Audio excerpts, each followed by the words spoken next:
மீன் வறுவல் இன்றைக்கி எங்கள் வீட்டில் காலையில் 7 மணிக்கெலாம் வாங்கிட்டாங்க. சங்கரா மீனும் வவ்வா மீனை வாங்கி காலையிலே மஞ்சத்தூள் உப்பு போட்டு நல்லா பிசைஞ்சிட்டேங்க. பிசைஞ்சி ஊற வச்சு கழுவி அதுக்கப்புறம் காரத்தூள் கொஞ்சம் லெமன் ஊற்றி மிளகாத்தூள் போட்டு தூக்கி ஃப்ரிட்ஜில் வச்சுட்டேங்க. 1 மணி நேரம் நல்லா ஊறட்டேங்க. இப்போ மணி 11 மணிக்கே எடுத்து வானலில் போட்டு தோசை சுட்டாங்க. அந்த வானல்லே அந்த தோசைக்கல்லில் போட்டு வறுக்கிறேங்க. நல்லா முறுமுறுன்னு வருது பாருங்கள். ஒரு வாட்டி தான் திருப்புறேன். எவ்வளோ முறுமுறுன்னு இருக்குது பாருங்கள்.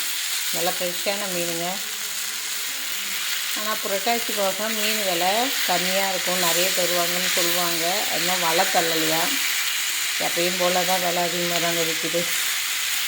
இதேமாரி காரத்தூள் போட்டு வறுத்து சாப்பிட்டா யாருக்கெல்லாம் பிடிக்குங்க. இன்றைக்கி கீரை முருங்கைக்கீரைக்கும் ரசத்துக்கும் இந்த மீன் தொட்டுக்க வைக்க போகிறேங்க. இங்கே பாருங்க, நல்லாவும் இருக்குது, நல்லா டேஸ்ட்டாக இருக்குங்க பாருங்க. இது சங்கரா மீன் வால். இந்த வீடியோ பிடிச்சிருந்தா ஷேர் பண்ணுங்கள், கமெண்ட் பண்ணுங்கள்.